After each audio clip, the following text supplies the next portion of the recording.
The following presentation is part of the Beyond the Blast Doors network. This is Pete Fletzer, and welcome to Around the Galaxy, the Star Wars fan talk show. This week, we're joined by actor John Tague. Join us as we talk about growing up with Star Wars, the influence of it on his career, and the roles he'd love to play. So strap yourselves in, relax, and enjoy this journey around the galaxy.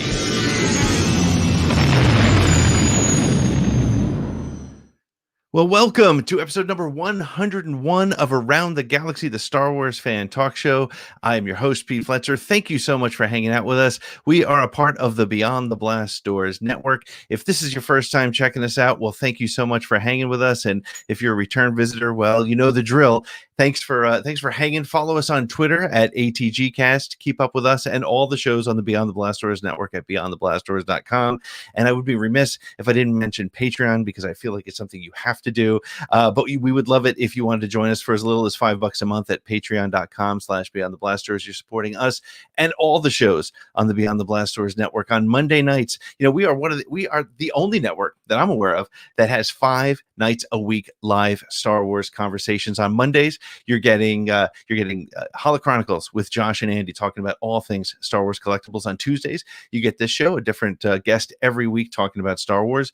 Wednesdays, you get David and Arzu and Scotty talking about the latest news in Star Wars and building that Star Wars conversation with you. Thursdays is Bombadcast. Look, it's Jerry and Scotty. I have no idea what they're going to do on Thursday nights. I don't know if they know, but that's why I call in and check in every single Thursday. And on Fridays, you have Force Connect, which is the live Star Wars call-in show with myself and Raven and normally Josh. But this week, we're going to be joined by Jerry as our co-host. We're giving Josh a week off. Well, you know, every week on Around the Galaxy, we have an opportunity to bring you a perspective, a point of view on Star Wars from somebody from a different corner of the world, whether it's an actor or an author or a podcaster or a creator of some sort. It's always great to have a great conversation with somebody and get to know what role Star Wars has played in their life and get to know them. And this week, we are very honored to bring a conversation with a gentleman named John Tague. John is an actor with over 50 credits to his name, shows like Blacklist and American Horror Story. And what else is on that list? He's got Lucifer and a number of others. Not only that, he has a podcast called The Actor's Odyssey. And very similar to me, having a podcast. He also grew up in New Jersey, and Star Wars has played a huge part in his life. So without further ado, let me bring in Mr. John Tague.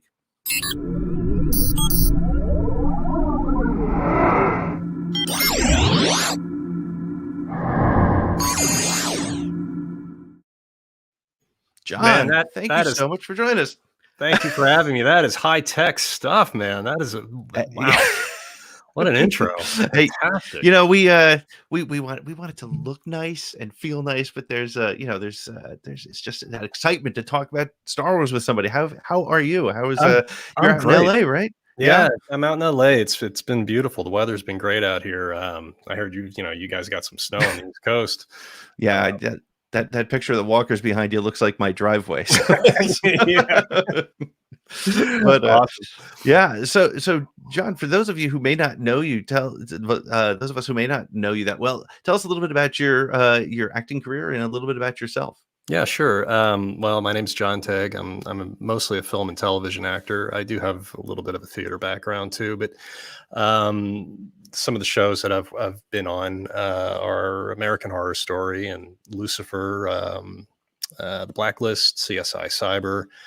I just did a show called For the Love of Jason on a new channel that's owned by AMC.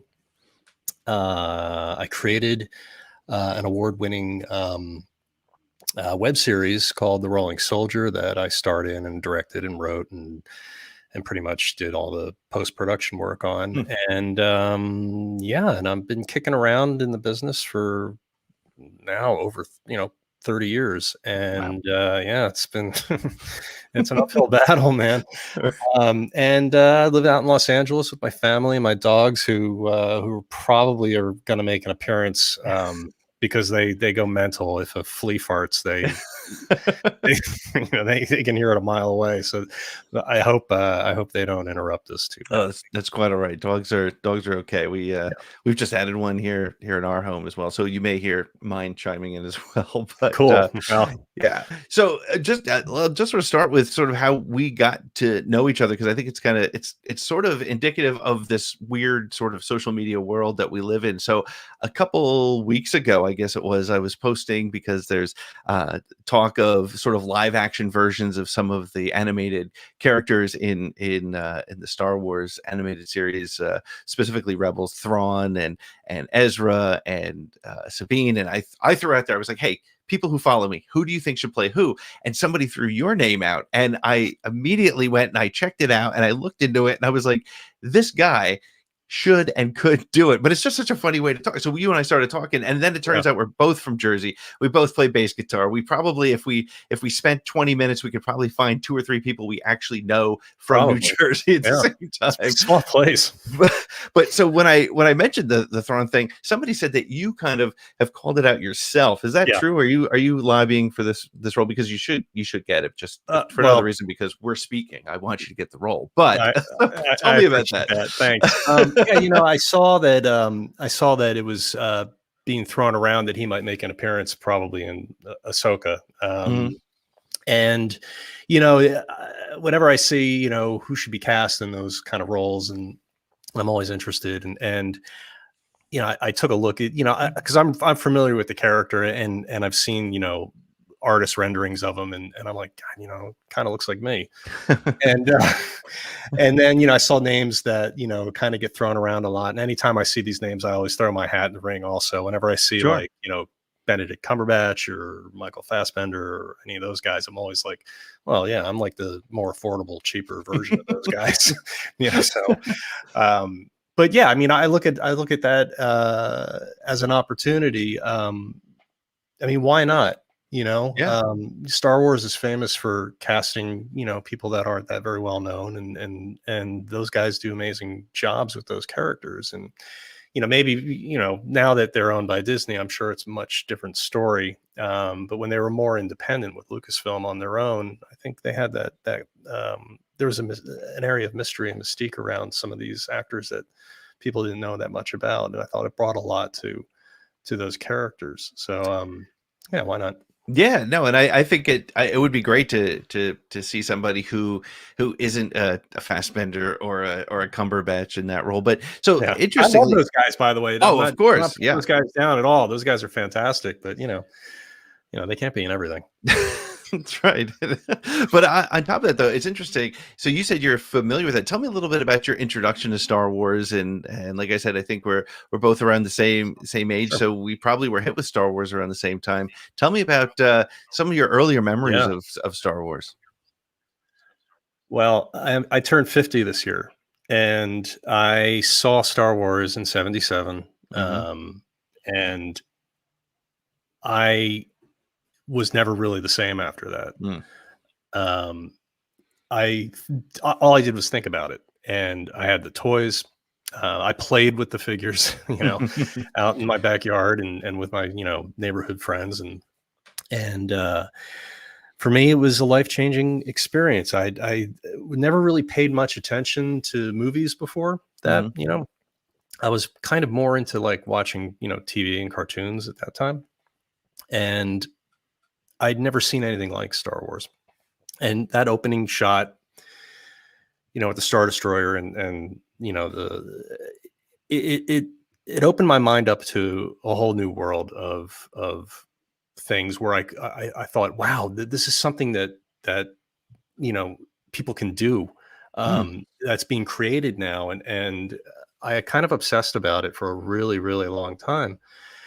And I still obsess about it. I think about it. I think about Star Wars all the time. I mean, it's kind of woven itself into my DNA a little bit. I mean, I'm a fan. I love it. Growing up, especially, being an actor, I remember when I was studying acting in New York, I was doing an acting exercise in one of my classes, and I'm trying to remember how it went down, but it was something. The question that I was asked was, "Who's your favorite actor?" or "What's your favorite movie?" or something along those lines. And I must have said Harrison Ford or Star Wars. And I just remember the whole class just going like, "Oh God," and then it made me feel like, what, you're telling me that you guys don't like that? You guys aren't into, Star Wars, or like being into Star Wars is a bad thing. And for me, it was like, it's pretty much the reason why I became an actor. Because as I got older, I started to want to be in the films if they were ever going to make any more. Because, we were at that time, after Return of the Jedi, that there was no talk at all about any new films being made. And it kind of got me into being an actor. And I started learning about, George Lucas and what his journey was as far as, being a filmmaker goes. And that turned me on to other filmmakers like, Francis Ford Coppola and Brian De Palma and Spielberg. And then I got interested in their films. And that's why I wanted to become an actor, was basically because Star Wars had such a huge impact on me that I was able to experience film in a different way, where I thought, oh, this is something I might want to do. But I didn't have the courage to do it until I went to college, where I really? until where I got kind of introduced to being an actor. So you weren't like in high school plays and that sort of thing? Or No, not at all, really. I mean, I think maybe I did like one acting elective class in high school, and that was kind of like I didn't take it seriously at all. But when I got to college, I saw that, it was funny because I went to college to be a music engineer, and there was no department when I got there. It disappeared. So, I didn't know what to do. And my I guess my counselor was the head of the theater department. He's like, well, why don't you come in and run audio for our play? Because you seem to know a little bit about audio. And I was like, all right, cool. So I went down and watched the play, and I was like, oh, this is really cool. I'd like to try this. And that's how I kind of got introduced to acting, was through that. That's great. And and then, that's how it went. That's how it happened. Yeah, that's how it happened. So what were some of your earlier roles? What was that sort of process like, trying to break into acting? Well, back in, I guess, my early roles back in the 90s, back in New York City, at the time, there wasn't a whole lot going on in New York. There was a couple of shows, like Law and Order was being shot in New York City, and there was like the Cosby Show and a couple of other things that were being shot. And there's a lot of independent films and a lot of commercials and the soap operas. So the first kind of like stuff that I started doing was mostly soap operas. I was on All My Children a bunch of times, and what was the other one? Guiding Light, and oh God, what other ones were going on? But then I was also doing a lot of TV commercials. And I did a TV commercial for Star Trek. We want to talk about Star Trek. Sure, yeah, we can talk about Star Trek. We won't hold it against you. No, but I did a commercial. I did a commercial for Star Trek where I got beamed up for. They were doing like a reissue on the Sci-Fi Channel, and I did a promo for them, and then I did a couple other things, and then I did a couple of independent films where I had the lead role, and I was on a roll, and I thought, well, I'll move out to LA and dragged my then girlfriend out to LA with me, and we settled in and got married, and then things started to kind of take off from there. Had a kid and started booking more work, and then I went through a little bit of a down period, and it wasn't until I was a little bit older where I started kind of getting seen for more interesting roles. Yeah. It must be. I mean, going to LA to try to. I think people have this sort of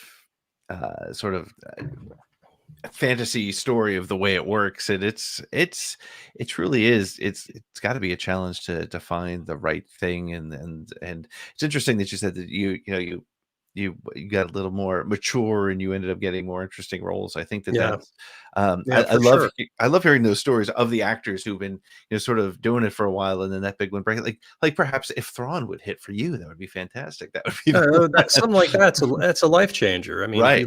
You look at any of the original cast, except for Harrison Ford had a couple of roles before Star Wars, and Mark Hamill was on soap operas, and Carrie Fisher was had famous parents. But like I didn't know who Daisy Ridley was, or Hayden Christensen, or any of those guys, and it changed their lives. And for some, it changed. I think I'm sure they had a lot of baggage that went along with it too. Oh, I'm sure. Yeah, I'm sure. Yeah. And it's we were talking a little bit before we got on about passion projects and doing that sort of thing. And it's I will admit, when I think it was 18, 19 years old, I thought about going to New York, and I don't always have my bass behind me on the show, but I know you and I both play, and there's like that passion to do it and to stick with it is really is really the differentiator. So tell me a little bit about you said that you created that web series, and what went into that, and what was it about it that just kept you going? Like I said, I was kind of in a position where I wasn't getting cast because I wasn't being seen for the things that I thought I was right for. And I was in a weird kind of area, and I decided to stop acting for a little while. And I focused on being in a band and music for a little while. So it kind of, distracted me. And then I started missing acting, and I decided that I needed to create something for myself, because the things that I had done in the past were nobody cared anymore, that I was, that I'd done some work in the 90s on some, whatever show. They just didn't care. So I needed some new footage. And I had an idea about a spy kind of story about a guy who's, he's a bit washed up, and he's part of this team, and he gets injured and wakes up from an injury and discovers that 10 years have gone by, and he's on the run. And, he's an assassin, and there's all these, cool little actiony bits. And I decided that, I'll shoot a pilot and see if this is cool. And I got together with some of my friends from acting school and some filmmaker friends of mine. And we spent a weekend and we shot a pilot. And then I, put it all together, and people looked at it and they're like, this is really cool. What else happens? I was like, I don't know. I was just making a pilot just so I had some footage. They're like, well, you got to finish the story. So I went and I started, building a world and a script around the pilot, and I shot 6 more episodes, and over a period of 2 years, and I ended up, I did the writing and the directing, and I did the music and the editing and all the post-production. The only thing I didn't do was the cinematography, and I didn't hold the microphone stand, or the boom, and I had this finished product, and I was like, all right, now what? And I ended up submitting it to some web festivals around the world, and they got accepted, and I started winning awards. That's great. But what was cool about it was, and this is something that if anybody's listening that's thinking about creating something for themselves, what was cool about it was a director from the show,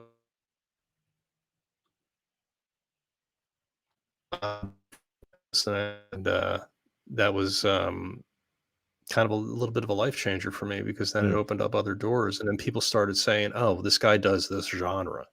And because I was going out for like, oh, he's the best friend on a sitcom. And I'm like, I'm not that guy. I'm a little bit more kind of edgy than that. And,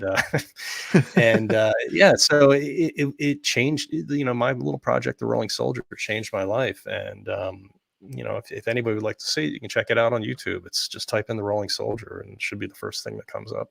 That's awesome. That's really cool. And that's we were talking also a little bit about music and about doing what's important to you. And I think that there's something about Star Wars that tends to, and yes, I've spoken to people on the show regularly who are actors or who are authors or creatives, but then I realized that that's also, when I look at my Twitter followers and have conversations with people, they're all artists and creators. And do you think there's something about Star Wars that attracts that, or do you think there's something about Star Wars that kindles that, or oh, absolutely, yeah.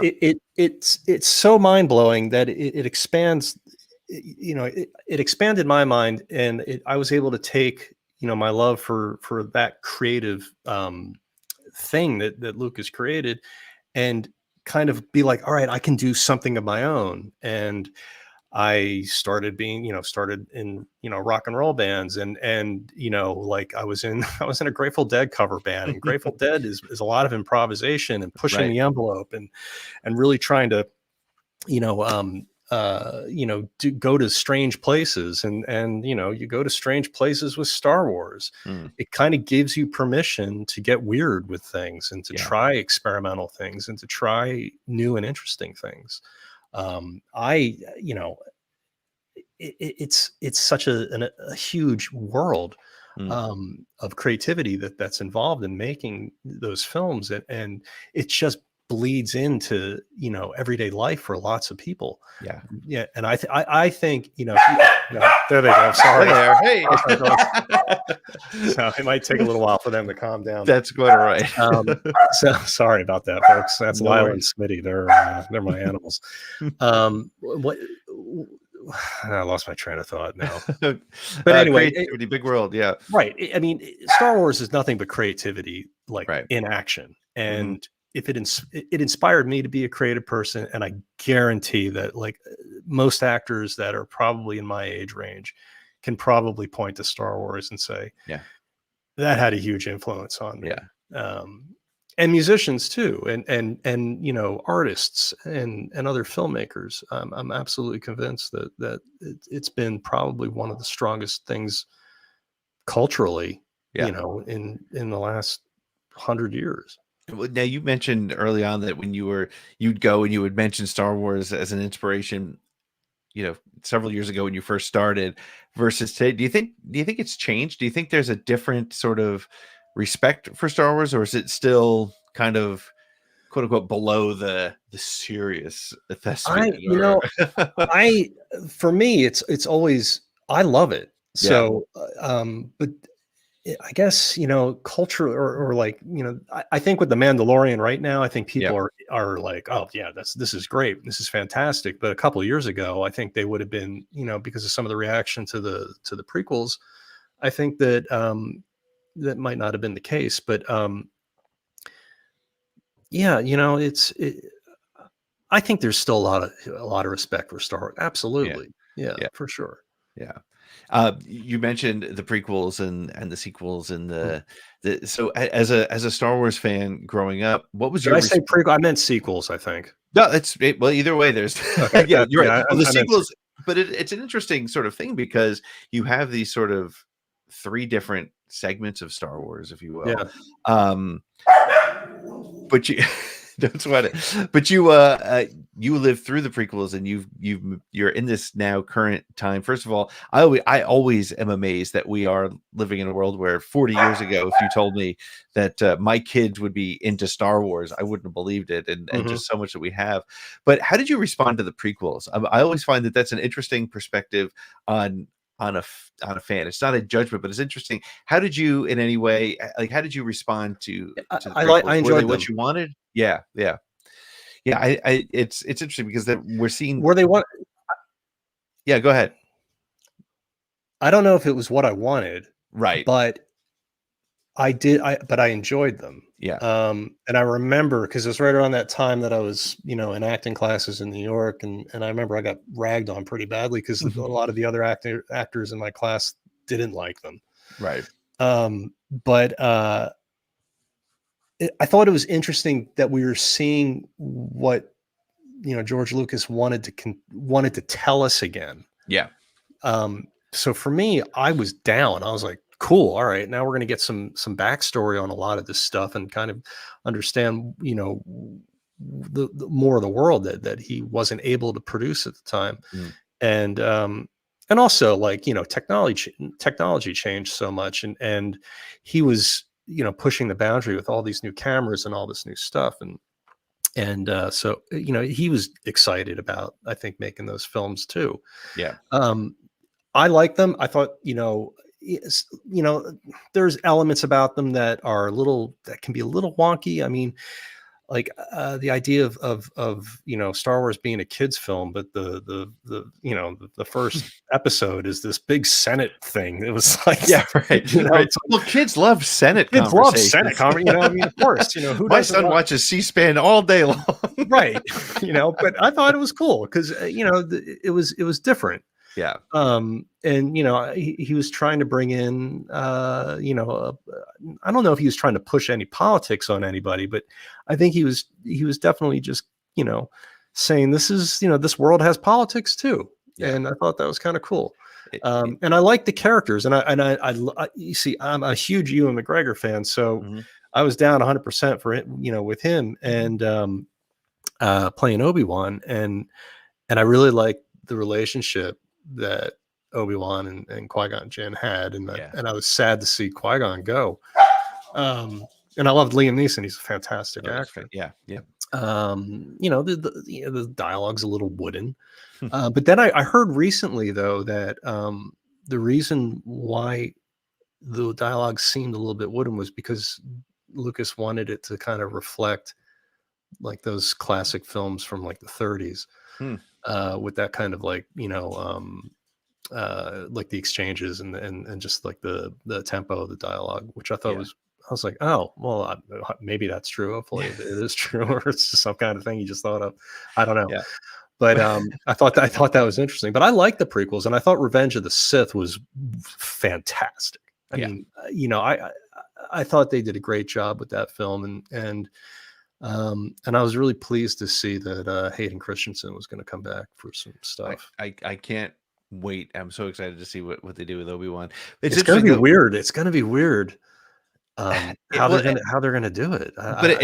It's funny too, though, because a lot of people, when they think about the prequels and whether George just made that up or not about the style, I remember people saying Hayden Christensen he's not the best for this role. He's very boring, very dry, and he got beat up not nearly as much as Jake Lloyd or Ahmed Best. But that poor guy, that was awful. I always talk about the. So he's an actor doing his job, and 100%. I don't like I'm really against this, this bashing of cast members. Don't come at me with any of that stuff ever. Yeah, no, and it's interesting because what my memory of Ahmed Best, I was writing for Star Wars Galaxy at the time, and I was at the New York City premiere for Phantom Menace, and I remember the red carpet, and I remember Ahmed Best vividly. Because he was so excited, right? He just came out of being in a Star Wars movie and nobody knew him. So not a lot of people were talking about him. And I remember there was somebody from Entertainment Tonight or somebody interviewing him, and he's like, that Jar Jar Binks guy, he was really cool. And he was so excited. And then so for me to watch people beat him down, and again, him and Jake Lloyd took this sort of personal attack, which was totally unwarranted. And that's unfortunately that's part of the game. It's part of the thing about being in the public eye and being an actor, and when you're that young and you're getting that kind of criticism, and I think Hayden Christensen was he was a young guy too, and it's just, I think it's unfair, and it's it's just, it's a shame. I mean, if you didn't like it, that's one thing, but come on. Yeah. I'm sorry. They're going to get my jersey going here. Yeah. But it's funny too, because you were talking about passion projects. And I think when you, somebody on my show, I wish I could remember who it was. I feel bad because I can't remember who it was, but the point that they made, which I thought was fantastic, was that the prequel trilogy is the last time you're ever going to see somebody make a huge independent film, right? I mean, if you look at, it was all George, and almost to a fault, right? There were some decisions he made that you kind of wish somebody was like, there, hey George, have you thought about it this way? But it was his passion project, and I think that's one of the things that really feels really good about it is it's clearly coming from him, and that's what the story he really wanted to tell. Right. Yeah, no, I agree. I feel like, it's his world. He created it. It's his rules. He can do what he wants. I think that, and I like those films. I like them. I think they're good. You know, there's cool bits in all three of those films that I look back and I'm like, that was a great moment in that movie. You know, even you know, Attack of the Clones, there was great stuff in Attack of the Clones. Yeah. Yeah. You know, I mean, they had Christopher Lee. Right. Yeah. You know, so I mean, how cool is that? Yeah. You know, and like there was just a lot of great stuff. I really enjoyed it. I enjoyed it a lot. Well, that's great. And so, then there was this dark time and there was not much happening. Then the sequels came out, and again, it was now produced by a larger organization, right? And you know, Star Wars has never been a series that does screenings and test screenings and things like that. But how did you respond to the story? And as a fan, and this is a pure fan question, but like as a wrap up to the story, how did it strike you? Did it end the all 9 for you well, or do you feel like there was more to go, or where'd you come down on it? I felt like The Force Awakens was a great way to reboot it all. And for me, I was I satisfied with them? More or less, yeah. Yeah. I mean, I was excited to go to another Star Wars film because, Right. I mean, I don't know if you remember this or not, but do you remember when the special edition films got released in theaters? Oh yeah, yeah. I was so amped about that I Yep. showed up at the theater thinking that it was going to be packed, and I was the only one there. It was like some theater on Route 22 or something. Yeah. and I showed up, and I was just excited that I'm going to get to, you know, sit in the theater and let Star Wars wrap around me again. Yeah. But when I remember seeing the trailer for Force Awakens, and I was like, oh my God, this is going to be fantastic. Yeah. And I was not let down. I enjoyed the Force Awakens immensely. I thought that all the characters were cool. I liked the fact that they were able to bring back, you know, the classic characters. Although I did have a theory about, because I knew they were going to try to kill off Han. So I had a theory about how he was going to go, and I was absolutely convinced that I was right about it, and I was completely wrong. But my theory was that he was going to go down, you know, with the ship and the Millennium Falcon to kind of sacrifice, and I was convinced that was going to happen. I thought the Falcon was going to be gone in Rise of Skywalker. I thought they were gonna have to kill somebody off, right? Somebody was going to have to go. Yeah, but I mean, I thought it was great, and then you know, and then Luke at the end. I mean, you know, my heart was just like pounding. Yeah.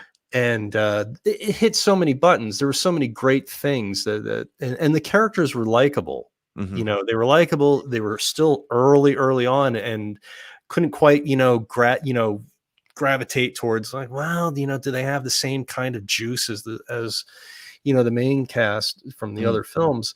But it was different, and I, you know, Daisy Ridley is, I mean, I think she's great.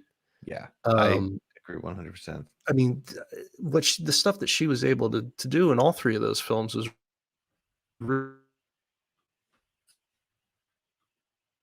characters, I should say. I just don't know if they were strong enough, and I think I would have liked to have just focused more on her than any of the other characters. You know what I mean?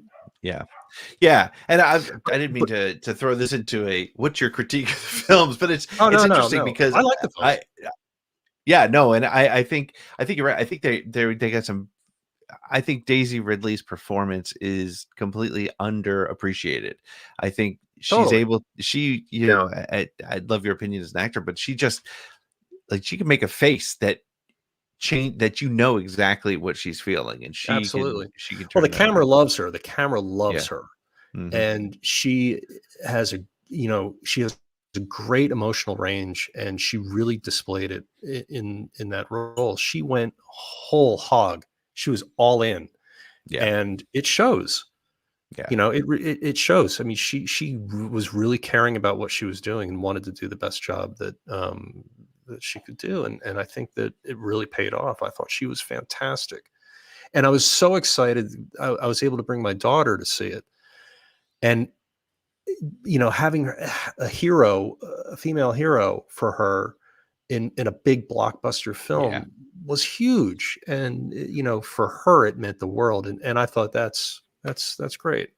Yeah. And then, with the other films, out of all three of the films, and I'll probably catch some heat for this, but I really like The Last Jedi. There's no shame in that. I'm with you on that 100%. That's I thought I was like, this is really, really on a different kind of level. Yeah. And there was just so many, just visually, just amazing things about that film that I thought were fantastic. There was, some things that did not, I felt like they could have easily cut out that nobody really cared about, but for the most part, I really enjoyed it. And then the last film, Rise of Skywalker, I felt like it was that film's a little confusing to me. But it's still, it wrapped it up for me, and I was satisfied with the way it wrapped up, but I felt like there was so much going on that I would like to have known what was happening in between the episodes, the Emperor suddenly showing up again, like, okay, I'm with you. I'm suspending the disbelief. I'm with you, but there's a lot of cool stuff about all three of those films. Sure. And like, I've seen them multiple times and I like them. Yeah. They're not my favorite Star Wars films, but they are part of the story, and I dig it. Yeah, I think that's. I was talking to a guest recently, and they said something to the effect of, I have my serious films that I love, and I have my comedies that I love, and there's the Star Wars movies that I love, and I'm always going to watch them over everything else because there's just something about it that pulls me. And it doesn't matter if it's my least favorite Star Wars film or my favorite. And I think it's TBS or TNT that shows them every fifth weekend. It feels like, and if I'm flipping around the channels, even though I have Disney Plus and I have it on 5 different versions of disc. Right. I'll stop and I'll watch and VHS and all that. Yeah. Right. I mean, I would go back. I mean, I can't tell you how many times I've seen The Empire Strikes Back, but I would constantly go back to that film anytime I was feeling down in my life or feeling like I was lacking in direction or anything, just to kind of set me back on track. I would make it a point to watch that film, not be interrupted, and just let that film motivate me to, stop feeling sorry for myself with things, Yeah. Was that ever a thing with you? Did you ever did you ever use it to did you ever use Star Wars as a mood enhancer? Well, got me off heroin, which was great. Yeah, okay. That's a bonus. Yeah. Well, that's one way, No, but it's it's definitely one of those.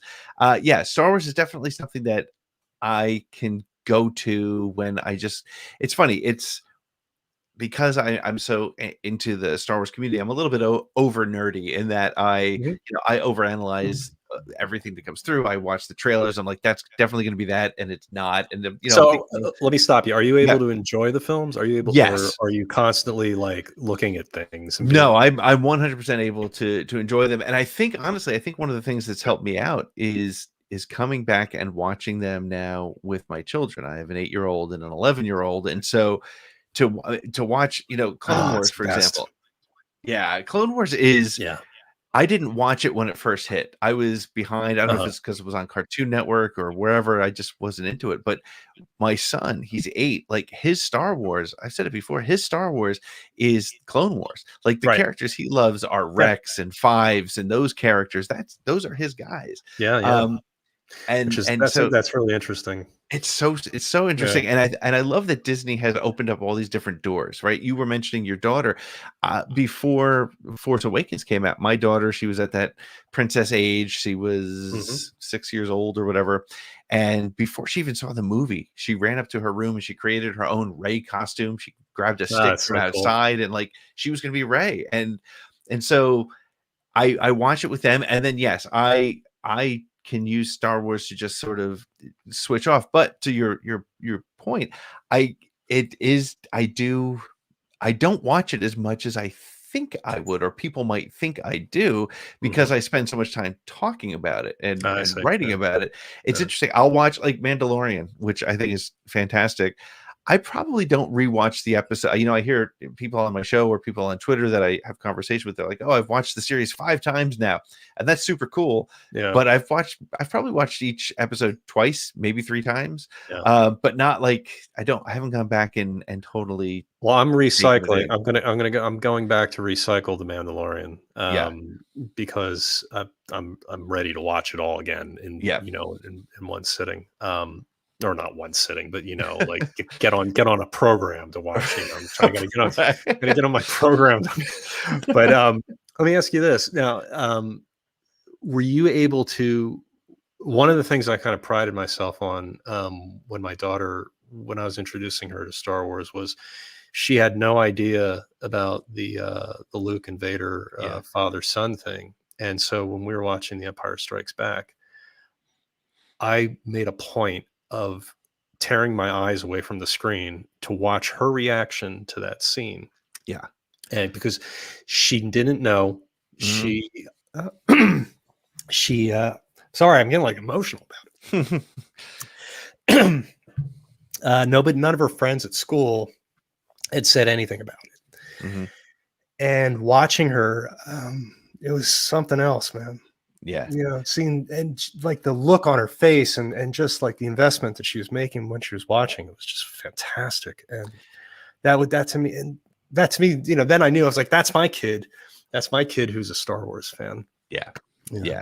No, I have 2 moments on video somewhere, and I just have to find the files. One is that moment for my daughter. We were watching it on some Sunday afternoon or something. And I knew it was coming, and she was old enough to be able to appreciate it. It sounds like your daughter was that same sort of thing. Yeah. Like, and what's strange about I'll talk about the way my son's gotten into it, which is a little different. But I have it on video, and she watches it, and he says it, and she looks to me, and she's like, "Really?" And that's just like, "Really, really?" Like, and it was almost hard for her to handle, which is kind of great. It kind of makes it make sense. Because I mean, I think that's how I reacted too. Yeah. When I saw, I remember just being devastated. Yeah. And I remember watching, because I was 10 years old, as were you, in a very similar. I remember talking with my dad about it, like for 3 years. Yeah, I couldn't wrap my head around it. Yeah. It was a constant conversation. Yeah. The other piece of video that I have that I'm so happy I have is the very first time. My son was 3 years old, I think. So bad parent lets his kid watch Star Wars at a very young age. But oh my God. I think he was 3. And Vader comes in at the very beginning of A New Hope. And he stands up and he just goes, "Oh no." And so I have this little video of my son seeing Darth Vader for the first time, and his response was the tunnel. purely natural. "Oh no." Like he knew, bad guy. And that was the bad guy. But there is something about Star, and again, to your point, and it's great to see the emotion, because I will watch, and I've told this story 100 times, so I apologize to my listeners who've heard it, but it's a really interesting story to me, because my "I am your father" moment was the "I am your father" moment, right? My daughter, when we watched the prequels together, she also didn't make her "I am your father" moment, other than the other one was, she didn't put the connection between Sidious and Palpatine together. So when he revealed himself, she was like, she said to me, she turns to me, "I knew there was something not right about that guy." But my son, who was a Clone Wars kid, who it has the action figures and he loved them all. We watched season 7 of Clone Wars. And to me, I naturally assumed, well, he knows the clones eventually turn, but he didn't. And when they turned, he was like in a state of shock. Wow. And so that was his shocking moment. And that's, I think, one of those things that's why Star Wars sticks with you. That's why, we're 50-year-old guys talking about Star Wars, because it's part of us, because they have those little moments that you get so connected to the characters that it changed. Those sort of surprises aren't just there to tell a fun story. They they affect you. Right. And they are archetypal, story and characters and stories that are kind of woven in our DNA as Right. human beings. But those moments that you bring up, like, Vader and Luke and Palpatine and when the clones turn. Yeah, I mean, those are see coming at it from having no kind of idea of what the films are or whatever. It I could see going along on the ride. Like, the thing about it for us is we kind of know what happens. Yeah. Yeah. We already know where the story is kind of going, but like through new eyes seeing it, that must be a really cool thing. But And that's why like there's so many people that love the Clone Wars. I thought the Clone Wars was fantastic. yeah. Especially that last season and the last 4 episodes of that season. I remember I recently, I guess it was about, I don't know, 4 or 5 months ago, I went back and I watched the last 4 episodes of that and Revenge of the Sith kind of in tandem. And it's such a great story. The way they kind of melded is really fantastic. Yeah, there's a fan edit out there somewhere that they intermingle the last 4 episodes with Revenge of the Sith, and they make it one 4-hour story. No, And that's it's cool. actually and what struck me is not only is the story so beautifully and well put together and changed as a result of what we saw there, but even though it's animation, it doesn't. I'm not gonna sugarcoat it and say, oh, it's perfect. You don't notice it, but they captured enough of the key elements of what those characters are in animation, No, so that totally. you can feel it when it goes from one to the next, which It's is those episodes are so cinematic. yeah. And just from the get-go, because the logo comes up, the old school Lucasfilm, limited logo comes Yeah. up, and there's none of the whatever the voiceover that happens at the beginning where it's like, and last week, like that whole thing. It kind of jumps into a really serious tone, and I mean, I was blown away by how good those last 4 episodes are, and there's a lot of good episodes of the Clone Wars. I thought that was such a great series. Yeah. And those characters are great. I never thought I would care about clones. You know Right. what I mean? I didn't think, Yeah. and it wasn't until like later on in the later episodes where I was like kind of got emotionally invested in what those characters were. Well, and I think that was one of the things that was so surprising about the Clone Wars is that I too went into it with, okay, so they're going to do a story. How am I going to care about all the same faceless warriors? But they did such a great job of humanizing them, and also the Ahsoka story is so. She went from being, to me, one of the most annoying characters ever. Like that very first Clone Wars film where the Snips and Sky Guy, I was like, oh no, what's happening to my Star Wars? Yeah, what are they doing? it was a little bit like, remember, did you ever watch Scooby-Doo when you were a kid? Yeah. Remember when they brought Scrappy Doo in? Yeah, exactly. It was like, that was bad move, Scooby, bringing that guy in. And now she's become such a character that we all just love so much, and she's actually kind of one of the truer forms of what Star Wars is all about. And she's fantastic. It's such a great character, and Rosario Dawson just absolutely crushed it. I mean, God, that was so exciting when she showed up in the Mandalorian. It was clear to me that she studied the animated version because there were some certain moves and certain ways she delivered things that she clearly was a student of the character, which is very cool. Yeah, and she made it her own too. Correct. That's what was really cool about her performance. It wasn't anything like what the character was like in the cartoon as far as performance wise, I thought. Right. Which I really appreciate, because you can't. I just posted a quote from Dave Filoni about. Let me bring it up. Go on. Yeah, talk amongst yourselves. You keep talking. I'm going to find it. See if I can find it. The quote is, "It's a real challenge to have someone perform a character versus imitate a character." Mm-hmm. And I think that's a prime example. She performed the character beautifully, and she brought her own stuff to it. It's similar to Alden Ehrenreich and Harrison Ford playing Han Solo. What I loved and appreciated about Solo was that he didn't try to do a Harrison Ford impression for 2 hours. He brought some nuance, much like Rosario. There were some movements, there was some way she carried the character, but she wasn't trying to sound like Ashley Eckstein. She wasn't trying to be that younger character. Yeah. I think that he was in an unfortunate situation. I think it was a no-win situation for that kid in that role. That's a shame. But you know, I thought it was a fun movie. It's the least. I've actually only watched that film once. I should watch it again. Just kind of check it out one more time. Hey, you're on quarantine. Go watch. Yeah, I got nothing else to do.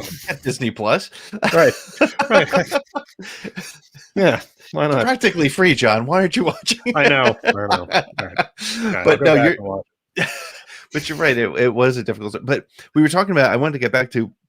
We're talking about these surprises, and the way Star Wars, these surprises, sort of impact you. The reveal of Baby Yoda in episode 1 of Mandalorian. How did you respond to that? I loved it. I thought it was so great, and the way they did it too, it wasn't like it was some kind of a, it didn't come across as like, oh, now this is going to be some playful kids thing, right? It kind of reminded me of, well, I mean, I love old westerns and stuff. It kind of reminded me of like The Searchers or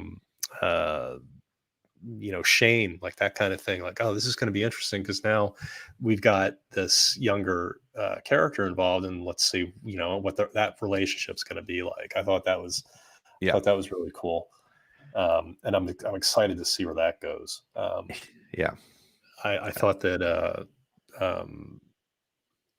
what was so great about it was we're looking at an actor with a helmet on and a puppet, and we're falling in love with these characters, and they're expressing emotion to us through a helmet and through a puppet, and that's the power of the storytelling. And it was just so well done that you couldn't help but not like it. I think one of those the great things about it is Star Wars, at least in its most recent forms in the television world, is never giving us what we expect, right? I think we all kind of thought Mandalorian was going to be this cool gunfighter show, and it was, but we didn't expect it to be a story about a guy who has to become a father to a force-wielding Baby Yoda, right? Like that was not even on the table. Well, it was like that movie, The Champ. It was kind of like the Ricky Schroeder film. I mean, you've got this, the boxer, and all of a sudden he's got this kid in his life, and it's like, so I don't know, I'm dating myself with that. But I jumped right on that Ricky Schroeder reference. I was like, I know that one. So, but I mean, I thought that was, I was like, oh wow, this is going to be interesting. And then, the episodes that followed after that just got better and better and better. It was incredibly well put together. So so we have this section on the show, which was the 10 questions segment. If you're ready for it, I want to blast you into that. Let's have some fun with that. Okay. Get ready. Okay. For what?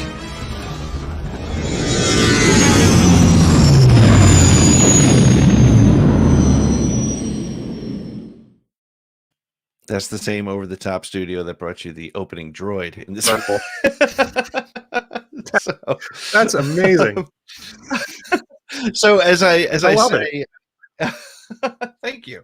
As I say, I won't judge you for there are no wrong answers, but others might do so. Now I'm nervous. No, don't be nervous. Well, be very nervous because we'll. All right. Okay. All right.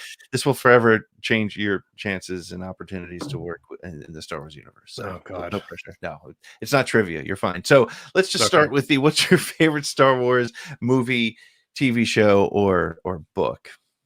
Well, I mean, I guess I'm going to have to, The Empire Strikes Back. I'm sure that's the answer everybody gives.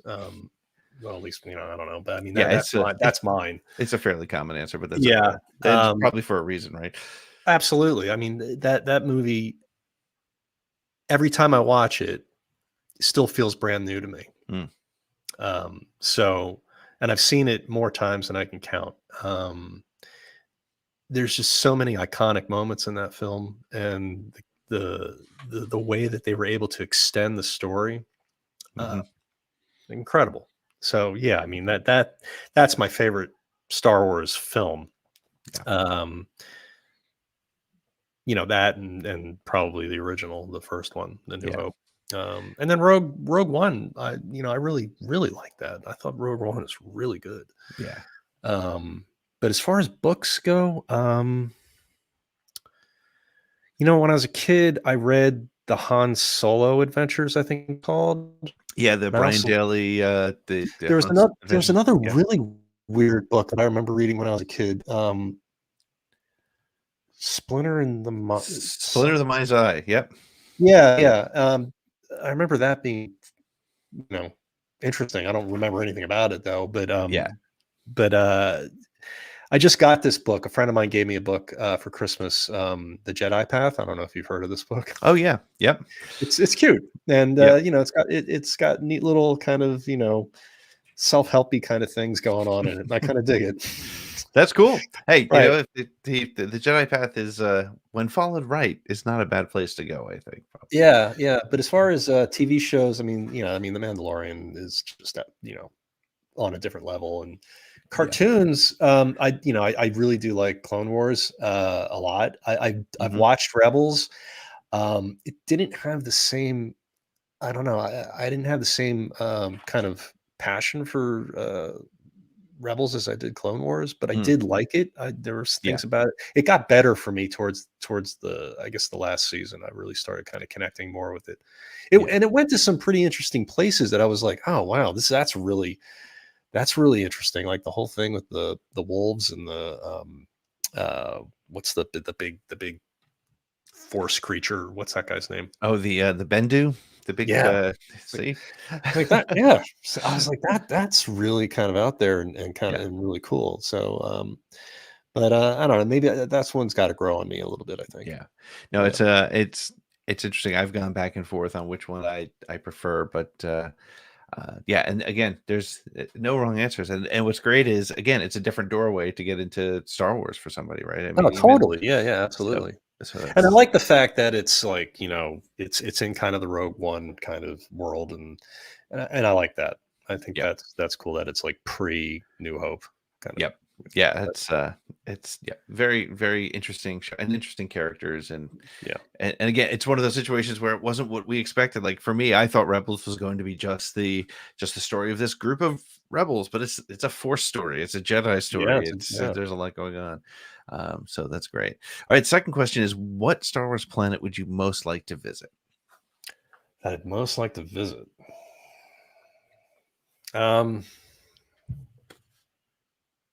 Probably, well, there's a couple. I think I'd like to live in Bespin. Okay, that's cool. And I think I'd be into like visiting Scarif. That'd be kind of cool. Yeah, that's a good one. It looks like a nice beach resort, right? Yeah, it seems like they make good cocktails there. I bet, That's kind of for me. Hey, give me a cocktail planet. That's great. Yeah. Well, that's cool. Unfortunately, it's not around anymore. But no, it's it took quite a hit. Yes. And it's funny, when I think about it, when I think about some of my favorite Star Wars characters in the Disney era, there's something about Rogue One where they delivered a lot of really interesting characters in that one, which I thought was great. So, Jyn Erso is a great character. Jyn Erso is great, and I really like Orson Krennic. I like that sort of middle, he's fantastic. And of course, Mendelsohn's amazing. But right. Have you seen Bloodline? Have you seen him in Bloodline? Yes. Yeah. He's so good. He's one of those. I put him and gosh, who's the other guy? There's another. I can't think of who it is right now. Of course, I can never think of the actor that I want to. But yeah, Mendelsohn is definitely great. He was even. The problem is now, like when I see Ready Player One, I'm like, it's Orson Krennic. It's Right. But Right. yeah. So, all right. Next question is: would you consider yourself a rebel or an Imperial? I'm a rebel, but I do have a thing about like following rules. So I might be.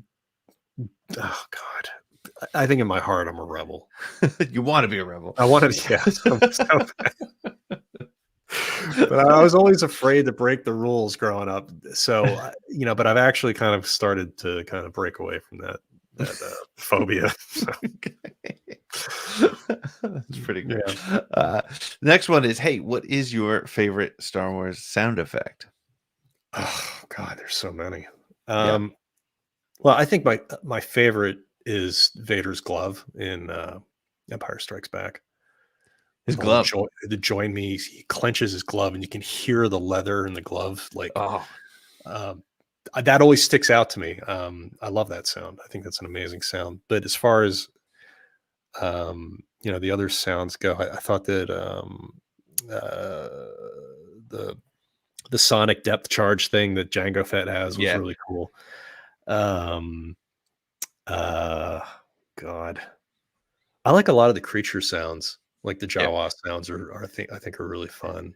Yeah, that's great. The glove though, that's gonna stick with me because I think that's like one of those things I think I've noticed, but now I'm going to definitely notice it when I watch it again. Because I wait for it when that scene. I'm like, oh, here comes the sound. It's this great sound because whoever was doing the Foley work on that had that microphone right up on that leather glove. Exactly, that's really cool. That's a great one. 101 episodes and nobody said that. That's great. Oh, really? Yeah, nobody said that one. All right. That's awesome. Look at that. Cool. All right. So, who's your favorite droid? Well, you gotta love the R2 and 3PO. And what's funny about but I don't know if they're my I'll put them aside because I feel like that's kind of too easy. Okay. But I do love them, and actually I've gotten more of an appreciation for 3PO seeing Star Wars through the eyes of my daughter because she thinks he's hilarious. Oh wow! So I get a kick out of that. But as far as my favorite droid goes, I love the Imperial probe droid on Hoth. I think those are so cool. That's great. That's one of those. Speaking of sound effects, there was. Oh yeah, those great sound effects on that too.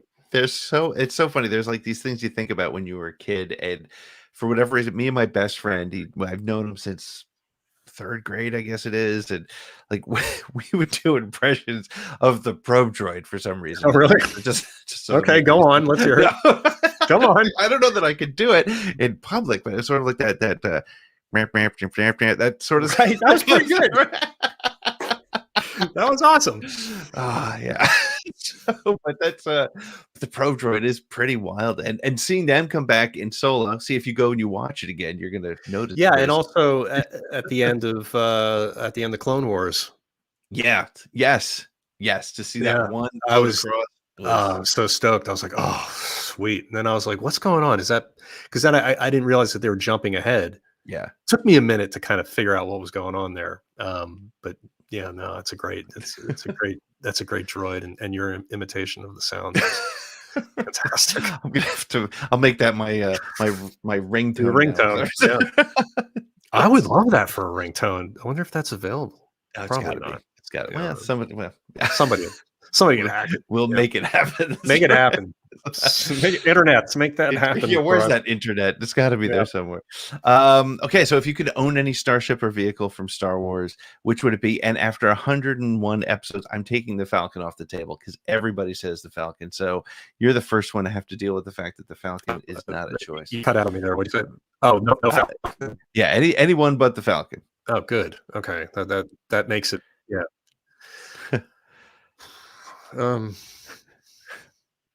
It became too easy for people. Well, there's two there's two that I really like, and I think the speeder bike is really cool. But I think also something that I would like to have maybe would be like one of Jabba's pleasure skiffs. I think that would be kind of cool. Yeah, it's funny it's funny you say that one, because on my 75th episode, I was the guest, and one of my co-hosts on the network interviewed me, and when he asked me this question, that's what I said. I said Jabba's sail barge, because it's a party. Oh, really? It's a party on the sand, man. It's totally, and I think you could take that off world to other places, and sure. I think, yeah. Even if you can't, like, you got room for the band, you got a bar, you could sunbathe, you can hang out and throw people into Sarlacc pits. It's perfect. Think of all the fun you could have. It'd be great. That's a good one. What of all your Star Wars collectibles? Doesn't necessarily even need to be something you can buy. What's your favorite collectible that you own?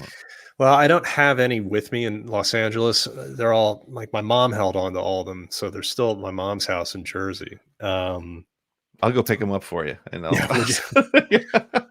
they're well worn. I mean, I played with them, so they're not worth anything. But I had the original Falcon, and I had the Death Star, and I think I really enjoyed playing with that Death Star the most. So I'd have to say that was probably one of my favorite things. Yeah. And then, but it's funny. I realized that when I went home the last time, like, I'm big into collecting vinyl records, and I remember I had a kind of a stash of records. My mom said, she's like, I just found all these records. Do you want them? I'm like, yeah. So last time I went home, I was digging through them, and I found this one, the picture disc of the story of Star Wars, and then I also saw the sleeve for, I don't know if you remember this, but the disco record. Oh yeah, by Nico. Yes. And I had that when I was a kid, but the record wasn't in it. It was just the sleeve, and I was like, oh, that would have been really fun to have. I used to have that on 8-track. I remember I remember it was 1978 or whatever, and my dad ordered a home stereo system, and it was like the most important day of my life. And one of the first 8 tracks we shoved in that little 8-track thing on the front, because it was a turntable and a cassette player and an AM FM radio and a 8-track player, and jammed that in there. But it's so funny that you have that story of Star Wars there, because that for us as kids, we didn't have VHS. We didn't have the films. They weren't on HBO. Yeah. So that was our connection to Star Wars, which is why I believe I have so much of the movie memorized, because me and my little buddy Kevin, we would listen to it all the time. All the time with the fanfare at the beginning, with the 20th Century Fox fanfare at the beginning. And, I mean, that's, and you know what else I had? I had a collection of audio tapes with Mark Hamill played Luke in it, and it was kind of like a radio play. Do you know what I'm talking about? Yeah, there was I want to say it was a public radio sort of play, BBC or something. Yeah, and it had like a whole. I remember, like, there was the whole, like, story about Biggs, and, like, there was a whole bunch of, like, stuff. I was like, wait a minute, this isn't Star Wars, But I wonder what I did with that. I probably don't have that anymore. It's probably gone. The other thing, and as a musician, I'm curious about this. The Star Wars soundtrack on vinyl with you probably had the double LP, right? The original. There was something that's so magical about John Williams, and Mark Hamill said it in a tweet on John Williams' birthday the other day, that he's as responsible for the success of Star Wars as George Lucas. 100%. But you could listen to Star Wars. You can listen to almost every Williams soundtrack and see the scene in your head. Totally. And I played that so many times. And the comment I made was, I think the Ben's Death and the TIE Fighter Attack song. I think that's what kind of got me into metal. I think because there's that sort of staccato, and I feel like that and I think that's sort of why a lot of people who love Star Wars got into music in one form or another. That's a good point. I never really thought of it like that. I think you're onto something there, because I think he's a classical composer, and you're getting this classical music with this incredible, like, light show, basically. Right. And so I think that maybe that Laser kind of, Williams. yeah, I mean, I would go see that, wouldn't you? I would 100%. If they did that, like sometimes they like John Williams will play at the Hollywood Bowl out here in Los Angeles, and I've never been able to go, but I'd be down for like a little like Laser Williams at the planetarium. If you get the chance, you have to go see what I got to see in just outside of Philadelphia, John Williams conduct, and just to realize it's him, and then you know about Jaws, and you know about Raiders, and you know about Jurassic Park, and you know about Harry Potter, but then he throws in like a Schindler's List or something. You're like, holy cow, the man is just he's done it all. But prolific. He's just prolific. I mean, it's just ridiculous. Yeah, but I do think that because for me, like there are certain songs from Jurassic Park where you can see the dinosaur based simply on the music he's brought together there. So it was interesting that what you said about the Ben dying and then the TIE fighter sequence. Yep. That's one of the most I think one of the earliest memories I have of Star Wars was Leia saying, "Here they come," that whole bit. That to me like kind of is like the quintessential excitement that I get from it. And the thing I recall about it is it was also that was one of the scenes they used as a clip when they would have the actors on doing interviews, and so I remember that scene we saw it more than anything else, I think. Right. And there used to be a show called was it called That's Hollywood? Do you remember that show? Yeah. It was like Tom Bosley was the narrator at the beginning of it. And they always showed that clip. Yep. And every time I saw it, my heart would race. Yeah. Yeah. I think that's why my favorite scene from Force Awakens is the Falcon escape from Jakku. It just because it kind of brings you to that moment again. It's and they were able to really utilize that that gun turret to its full potential. I mean, it was like badass the way they did that. It's so good, so good. That was wild. Okay, so the next question is: if you could be any Star Wars character, who would it be, and why?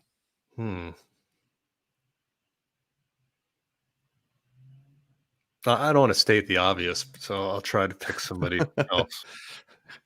Oh, I know. I'd be Wedge. Oh, cool. Because I think Wedge is the kind of guy who probably doesn't have to pay for drinks. He's the kind of guy that rolls into the bar and he's like, oh, yeah, there's the guy who, basically was very clutch in every situation. Got drinks for free for life. Everybody remembers Luke, but he was the guy. Right. Yeah. Wedge was always kind of, helping him out in a pinch. So yeah, I think Wedge would be kind of a cool character. I like Wedge. I think Wedge, I was excited to see him, in the final film. Yeah. I wish that he was flying solo though. I wish that he was in an X-wing. That would have been dope. That would have been cool. That would have been very cool. But that was somebody else's sandbox. What am I going to That's right. That's exactly it. But now that you've said that, you have to go on Twitter and you have to go and complain about it and say that it was completely wrong by not doing that and create a hashtag and a movement. You just have no. No, I don't. No, because that's dumb. That's I don't need that in my life. No. But I dig Wedge. I think Wedge is a killer character. I always loved it when he showed up. I was like, that's such a cool character. And he's one of the few that survives, right? Everybody else has. Yep. So good call. All right. The 9th question on this 10-question list is: what is your favorite Star Wars moment? Okay. There's a bunch of course there's a bunch of moments, but the moment that always kind of blows me away and I always like really get invested in when it starts happening is when Luke is on Bespin and he's with R2 and the door shuts behind him, cutting him off from R2. And then he goes into the he's in the hallway and going into the journey to face Vader. That moment when that door shuts, where he is on his own, for me, is such a powerful moment. Because then it's like it's all him at that point, And yeah, that's a moment that I really, really dig. That whole sequence is a moment that I really, think is incredible. So as a filmmaker and an actor and somebody who studies the art of telling a story, do you find, you were asking me before if I can enjoy it. It's funny you asked that question because music I can't enjoy as much as I would like because I'm constantly picking things apart and Yeah. and listening for things. But do you find like when you watch it, do you recognize that there was a conscious decision to go from he's with all his friends at the beginning and then it's just him and Yoda and R2 and then it's just him and his robot and then it's just him alone? Like do you pick Yeah. up that, or do you does that, I mean, as you watch a film, are you picking up on those cues? Maybe I think maybe a little bit. Not Mhm. the thing is, I let myself really go on the ride when I watch them. I Yeah. totally try to turn off and just try to enjoy it for everything that it is. Yeah. But when those moments happen, I'm well aware of those kind of story structure moments, Yeah. and it's just executed so beautifully Yeah. that you can't. I mean, Irving Kershner was the right guy to direct that film. 100%. 100%. Yeah. Yeah. I totally agree with that. Because it was character driven. Yeah. That was the best part about The Empire Strikes Back, was you get introduced to them in A New Hope, and then Empire Strikes Back is all about character and character flaws and character, exploration, and now we're really on the journey of who these people are, and it just solidifies the emotional investment so much more. Yeah. In that film, and I think maybe some of the other films, that might have been lacking in certain areas. It just wasn't as strong as the things that were going on emotionally, character wise. But that moment, as soon as that door slams shut and cuts off R2 and he's on his own, that gives me chills every time I see it. That's a I think that's one of moment. my favorite moments among the bazillion other incredible. Right.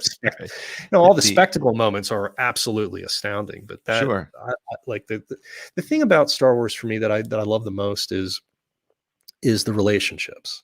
Mhm. And because I think everybody wants to have friends like that, that would go to the ends of the earth to help you out. Yeah. I just think that's what's the really beautiful and important thing about Star Wars. Yeah. Is the relationships. I think that's very true. And I think for me, it's I interesting. mean, No, I think that's kind of at the end of the day, kind of the story, and all three trilogies rather kind of tell a different type of family story in a way, right? In that, Yeah. of course you had the prequels, which were about leaving your family and what that means and finding whatever the fact that family drove Anakin over the edge. The original trilogy is discovering what your family is and what that means, and then finally never mind the Palpatine granddaughter thing, that's a whole other conversation for another time. Yeah. But the theme of found family, right? She started on her own Mhm. on the desert planet, and by the end she's selected her family, and that's kind of a cool story. I like that a lot. Yeah. All right, so the final question is, what is your favorite or go-to quote from Star Wars?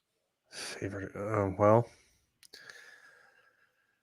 again, there's so many. I'll tell you the one that I really like them a lot is when they're on Dagobah and the cave is introduced, and Luke is saying what's going on with the cave, and Yoda says to him that he can only take what he has with him.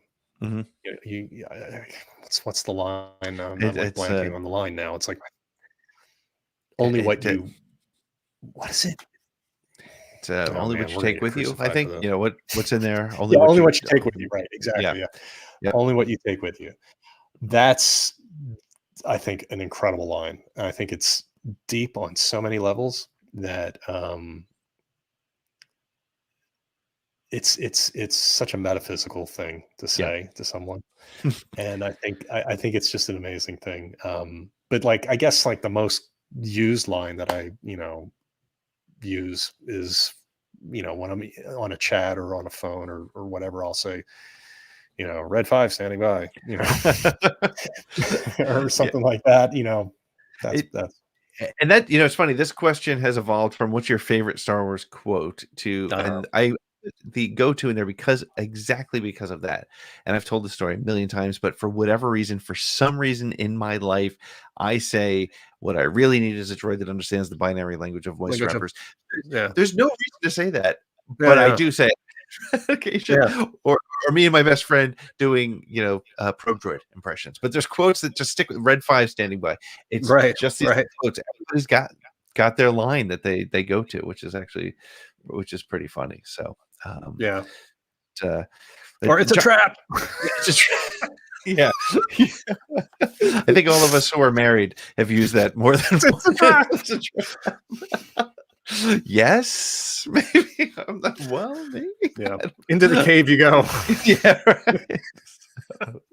Oh man. Yeah. Well, John, this was a blast. I hope we can work that. Let's work that make Tague Thrawn thing. Let's get you there.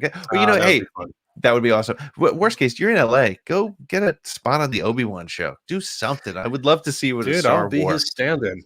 I'd like to be. I could see that. You can pull that off.